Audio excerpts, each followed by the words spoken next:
So, but it's a slightly different, I have been following your seminars 2 weeks ago. I saw 2 talks and this one. And so maybe mine is a bit outlier in many senses, because the complexity here is very specific and limited. But nevertheless, let's see what you think about it. And so I'd like to talk about the behavior economics. I have been talking about behavior economics since, I don't know, 2005. And, my relationship with behavior economics is longer than my relationship with my wife. So that's, I'm not getting tired of my wife, but behavior economics, yeah. So maybe maybe this is about the time. And I was thinking like which one will be my last paper about behavior economics. But anyways, I did my PhD on the methodology of behavior economics, its relation to psychology, how psychology changed behavior models and stuff between 2005 and 2009. And a lot of things happened to behavior economics in the meantime and also after that. So this is a bit of a commentary on that intellectual trends. So this is pretty much very simple talk. Actually, it's based on the 3,000 word perspective paper, which was freshly rejected. So I will share with you the desk rejection letter later if I have time. But the point is very simple, and I just wanted to kind of motivate the talk by looking at the crisis, but this will be very, very brief because you are all familiar with this thing. And then I quickly move on to the behavior economics. What can behavior economics do to this crisis? And then I have a very idiosyncratic and I wouldn't say systematic, very unsystematic review of my interpretive review, I would say. Of behavior economics, environmental behavior economics trends. And then I provide some kind of a critical perspective based on a simple point about complex adaptive systems. So that's the plan. And then I'll finish. And then, as I said, I want to share the rejection letter with you. So, so the critical, so the crisis and the responses. So, everyone knows, if you go to high level sustainability talks, you get this kind of, oh, we are in trouble, things are very bad. And I'm not particularly, good at doing this. So I will maybe let you go to more prominent talks in Stockholm and other places to see all these nice presentations. But since it's going to be very heavy with the words, I will just let you have easy time by showing these visual images. So this is the Great Acceleration paper. I think it's a picture is from updated 2015. And overlapping authors, they have, of course, Planetary Boundaries framework. This is Nature. This one is also from 2015 science versions. And you can see roughly the idea is that we are now in a very bad trajectory. What should we do? And degrowth has been very popular these days in popular media, as well as some quarter of academic sectors. And then my understanding of degrowth in a syllogism goes like this. So the premise one, there's no evidence that the absolute decoupling between global GDP growth and the material throughput is happening or is going to happen fast enough. So that's a premise one. Premise two, some of the planetary boundaries will be irreversibly crossed with the current material throughputs. And then the conclusion is that exponential global GDP growth that we are seeing and we are expecting in the foreseeable future is unsustainable in that sense. So I don't analyze this argument in detail, but roughly this is my understanding of what these people are saying. And then there's a lot of data by Hickel-Kallis recent review paper, and also Wiedemann's limits to kind of affluent society coming from natural science perspectives. And there's a lot about European Environmental Agency and Brookmeyer's sustainability economics textbook summarizes this very well too. And then on the right hand side, you will see this kind of a non-simple way of understanding this the growth trajectories, because usually people say that, well, what about global south? So they say that, well, actually now there's a undesirable degrowth, so you have to move to this southeast in that case, and then finally reach the steady state economics, which is in the middle. But where we are, most of the OECD countries, is in that northeast. So we have to move to the northwest and then to reach the sustainable steady state economics. So that's a kind of normative framework that's been proposed. And I think this figure is from Costanza and others, 2017, and it was submitted to European Union and the United Nations. So there's some kind of policy influence is also observed. And when you turn to more academic side, you see these people getting very popular all over the place, YouTube, podcast. And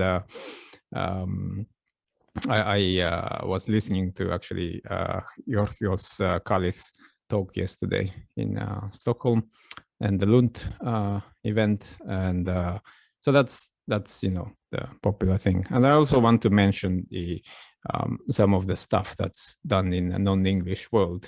So I wanted to actually ask your opinions about the Maya Goepel's book, because it's also Spiegel bestseller, according to this cover.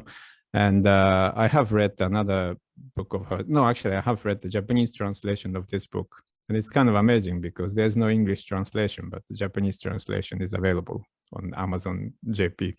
So and then on the left side is this Saito Kohei. He did his PhD in Humboldt University on eco-socialism of kind of Marx. And he got quite, I think this is his thesis. He wrote it in German, and now it's translated into English and Spanish and Japanese. And so he got kind of a Marxist history of economic thought training, and then wrote this book, which became like a 500,000 copy bestseller in Japan. And as you can see, the title of the book, I don't know why he wrote it in German, but it's called Das Kapital im Anthropozän. So, so that's, and then now the funny thing is that all the mainstream economists have to comment on his work because it's become so popular in Japan. And so microeconomists and game theorists from Harvard and Stanford, and they have to say something about the problem of capitalism, and they haven't much to say. So that's an interesting intellectual landscape in Japan. But on the right-hand side, you have also Hirofumi Uzawa. He's a mathematical economist, student of Kenneth Arrow, and kind of mentored by Solow. And so he came from very mainstream neoclassical economic frameworks, but he was kind of left the US because of the Vietnam War in the 60s. And then since he came back to Japan, he was very active in environmental economics and very much critical about the neoliberalism of Friedman, his colleague in Chicago. And so this is a biography of Uzawa's life, and just came out a couple of years ago, and it's been also very well received. So you can see that this somehow the growth is becoming very popular. And I think the Saito's opening of his book starts like, SDGs are the opium of the people. So that's kind of somehow grabbed the ordinary people's I don't know, heart. So that's the situations outside economics. But then when it comes to economics, of course, the mainstream economics don't really talk about it. And it's probably impossible to find any paper on degrowth in top 5 journals. And so it's probably safe to say that degrowth topic is not really a mainstream topic. So that's why people call it heterodox. Juliet Shaw, she's an interesting figure because she started as an assistant professor in economics at Harvard, but somehow she's now a sociology professor in somewhere else. So, but she's one of those degrowth people focusing on the labor market. issues. And commenting on Kenneth Arrow's Journal of Economic Perspective paper titled "Are We Consuming Too Much?" she says that this paper kind of failed to engage the mainstream economists in the conversation that was becoming more insistent in other circles. Is growth sustainable? But then she says the question of growth will be back in play. And this is the comment she made a decade ago. And so if we now ask this, is it back in play into the 2021 or 2022? It's this is a feminist economist, Juliet Nelson's comment. For the most part, the beat goes on, by which she means that mainstream economics hasn't changed much when it comes to this question. So that's the situation.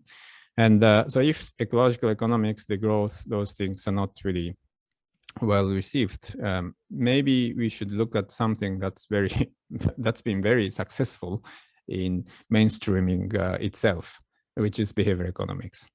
So here comes this question. So I ask this question because behavior economics is more mainstream, accepted, than ecological economics in econ proper.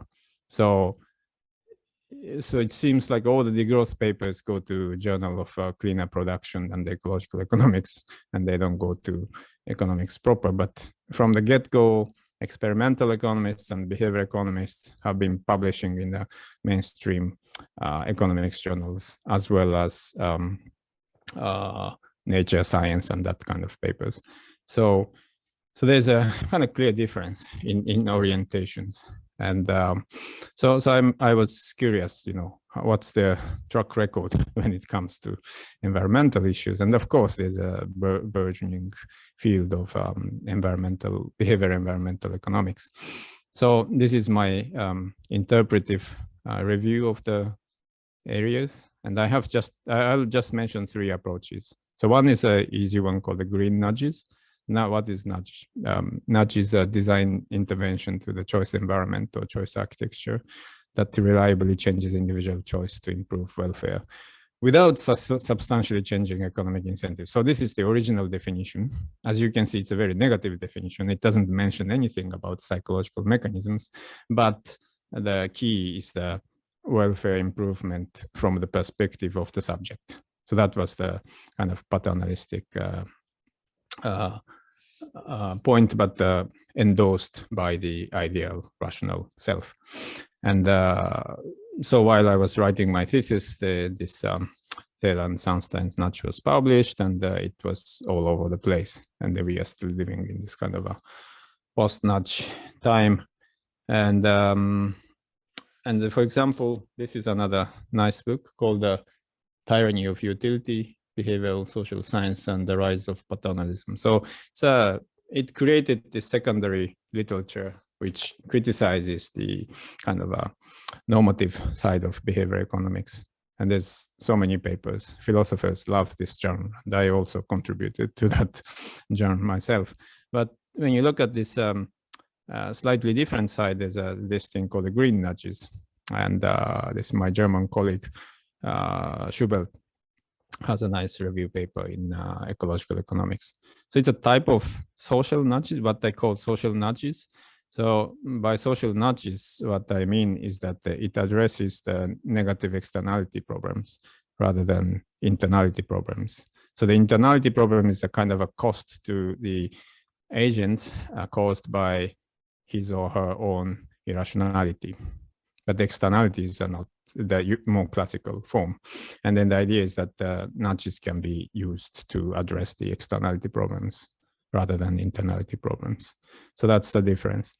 And then some environmental economists, for example, this Sott, Powell, and Vandenberg, think that it's easier to justify and bypass the paternalism problem because the issue is not about messing around with the individuals' rationality, but addressing the externality problems. So they kind of casually say that it doesn't suffer much from the ethical problems. So that's kind of briefly nudge thing. And also this is very brief, but just to summarize the empirical assessment, in a recent review paper, Lena and others are saying like it's a more like a complement to the traditional policy instruments rather than a substitute. So it's like a very modest assessment.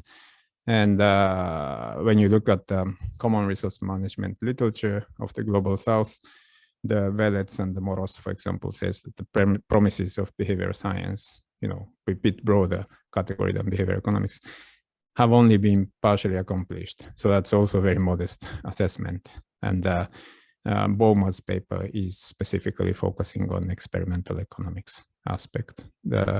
And I have also my own work on the field experiments in experimental economics. So the assessments are kind of mixed. Like it's not like a great success as it was a success in publications. And then another recent paper is Nature Climate Change. I think Hagman and others say that the green nudges may actually nudge out or crowd out support for more traditional and effective climate policies such as carbon tax. So it seems like the willingness to accept painful policies such as tax will decrease when you kind of introduce this nudge thing. And then they kind of think about the second order nudge to make it easier for people to accept the painful policies like taxation. So there's interesting discussion about how this nudge policy interact with other types of policies. So this is a kind of a state of the art.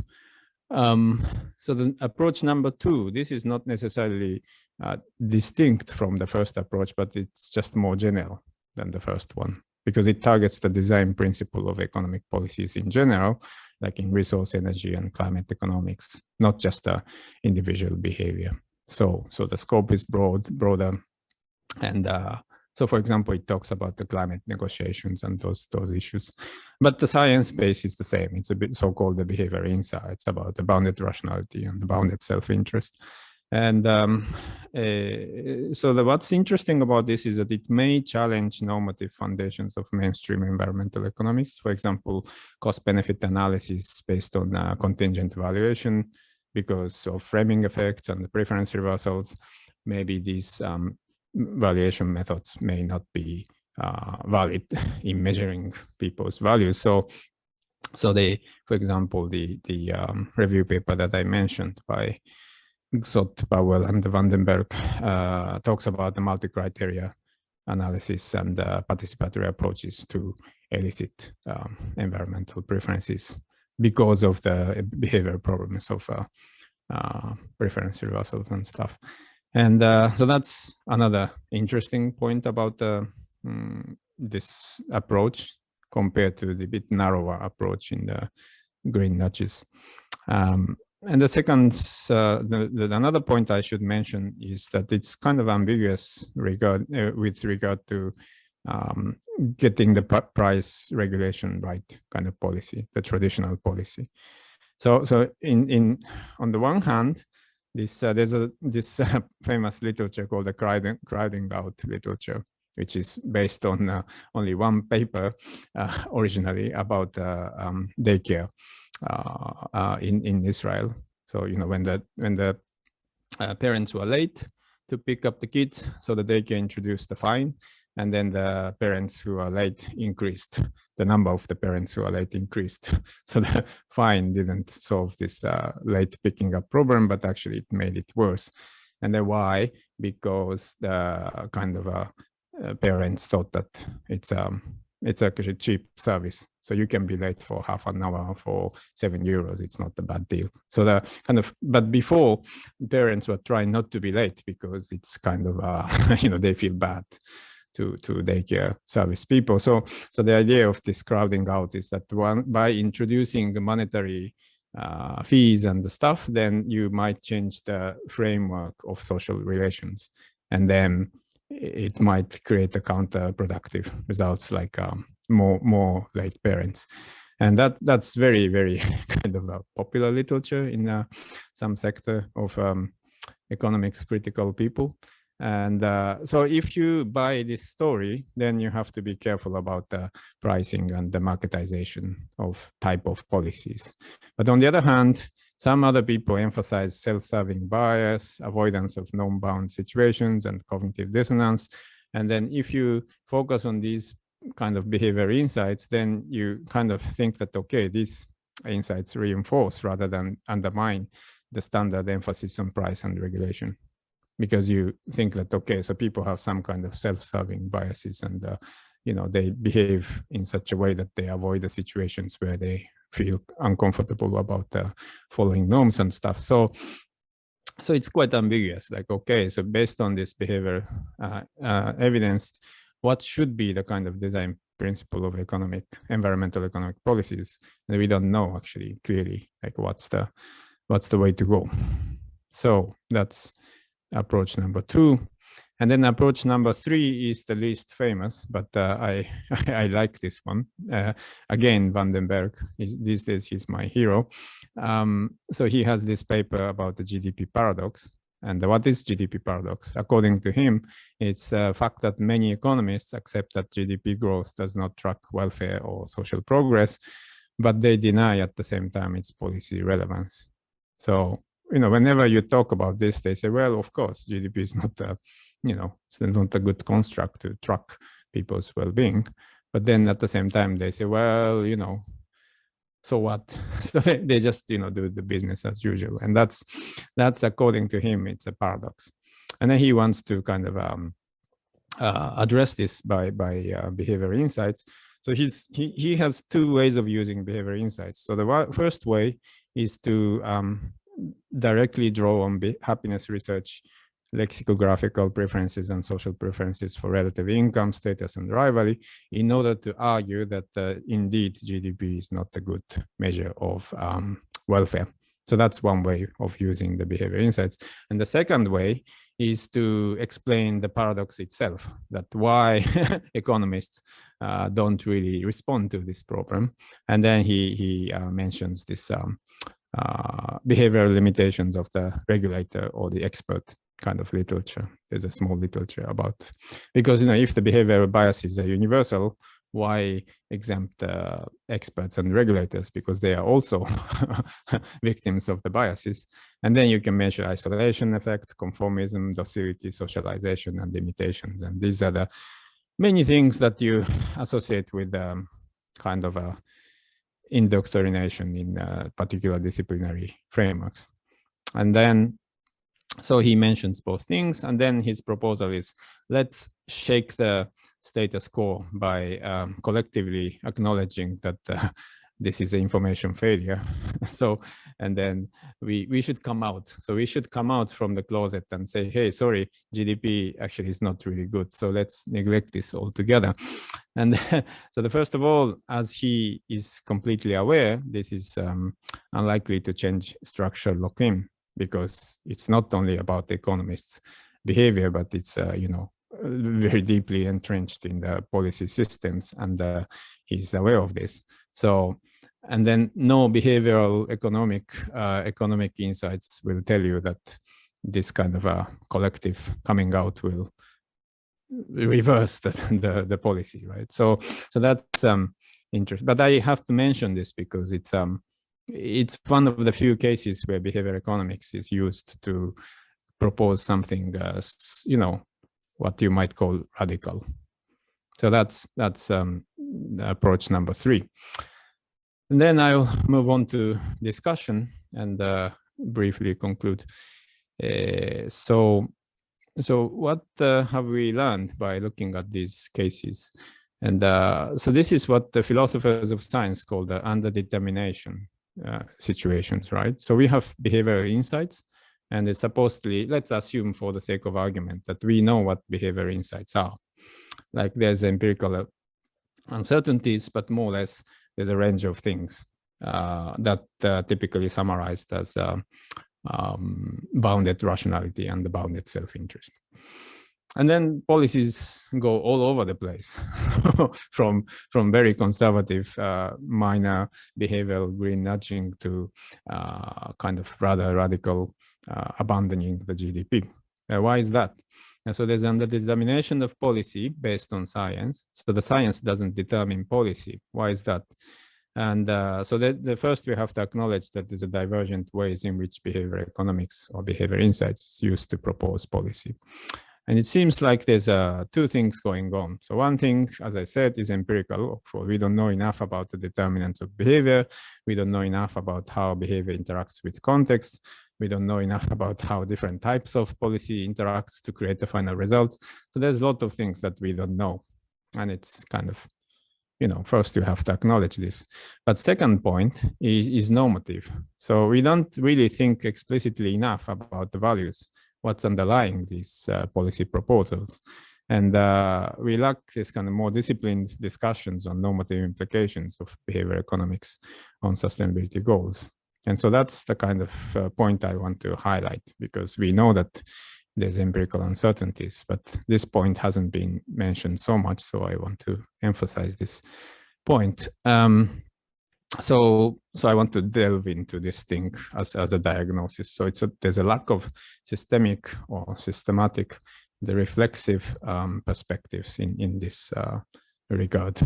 And so one thing that's completely missed out in this discussion is so-called kind of a co-constructive or coevolutionary perspective, which is a type of behavior insights, because it's been acknowledged as a very plausible case that the individual preferences are not exogenous to the systems. So social systems and individual agency or individual preferences are kind of co-evolves together.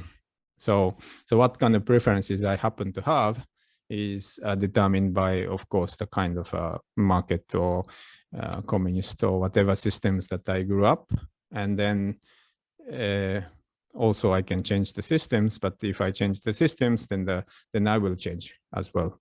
So it's kind of a niche construction theory in evolutionary biology that's been discussed a lot as a kind of alternative to neo-Darwinism. And there's some debates about how much alternative is it to neo-Darwinism, but that's evolutionary debates. We are talking about the social systems context. And so this is the place where I refer to the same paper, the Schill and the others nature sustainability paper on the complex adaptive systems that last presentation talked about at the very beginning. So they also mentioned this, and then they say that, well, the behavior economics or traditional environmental policies based on very static mechanistic view of agency, and then therefore it has to be something different. And so there's this empirical problem is addressed by this one behavior insight that is under-emphasized in the literature, broadly speaking. And but if I look at actually economics proper, many prominent economists have been very explicit about this. So this kind of artificial or ecological nature of rationality. So market is an artifactual institution that gives rise to rationality as an emergent property. And, theoretical works by Gary Becker, Herbert Simon, Kenneth Arrow, Daniel Kahneman, Vernon Smith, and all of them happen to be all Nobel Prize kind of a club members. They say more or less this explicitly in empirical way or theoretical way. They are completely aware of these things. So it's sort of a blind spot in a way that kind of policy application of behavior economics sort of missed out this point empirically. So here comes my normative argument for a reflective stance.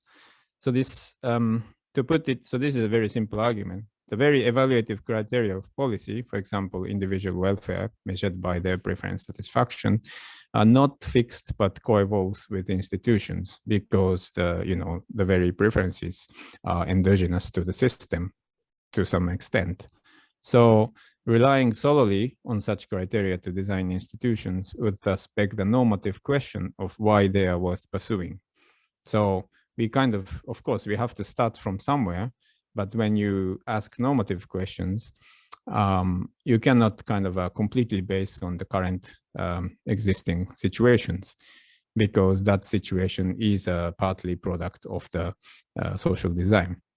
Therefore, reflexive discussions on what types of human agencies, needs, and wants we want to sustain or create need to be the foundation of social design. So that's kind of a normative point to put it. So this is, of course, informed by complex adaptive systems argument, but also it comes from more straightforward normative points that that this normative foundation cannot, refer to itself. So there has to be some kind. So normativity should come from somewhere, and you need to add that normativity to this social design. And much of this paternalism debates in nudging, and also bit broader discussion of Sunstein's second order perfectionism, how to design the democratic systems, is a lot about this thing, right? What kind of systems allows the democracy work? And it seems that he has this bit of second order elitistic positions, that the elites should design the system so that the democracy works.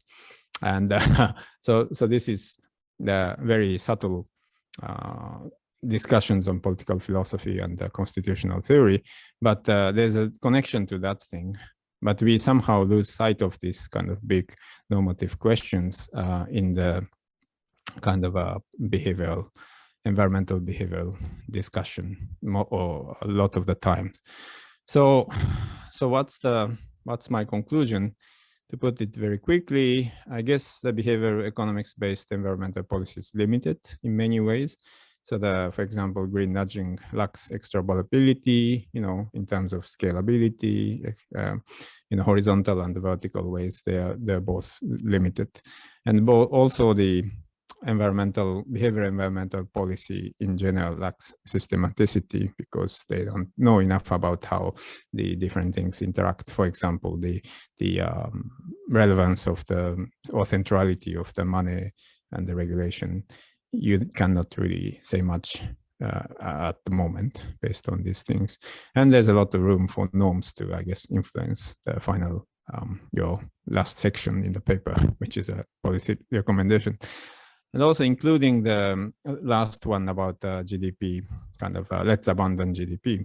They kind of lack reflexivity. So there's some kind of a normative vision informed by empirical science, which is behavior economics in this case. And then I kind of like this complex adaptive systems approach by Schill and others in nature sustainability. But I must say that they too lack reflexivity in the sense specified by my last slide. So they are kind of unwilling to address this reflexive value question of social design. Because they say, well, they acknowledge that things are dynamic, but they don't really talk about, okay, so what society do we want? And so seems like, and it's been pointed out, it's not my original point, but for example, this Blutholm, I guess he's a German guy, he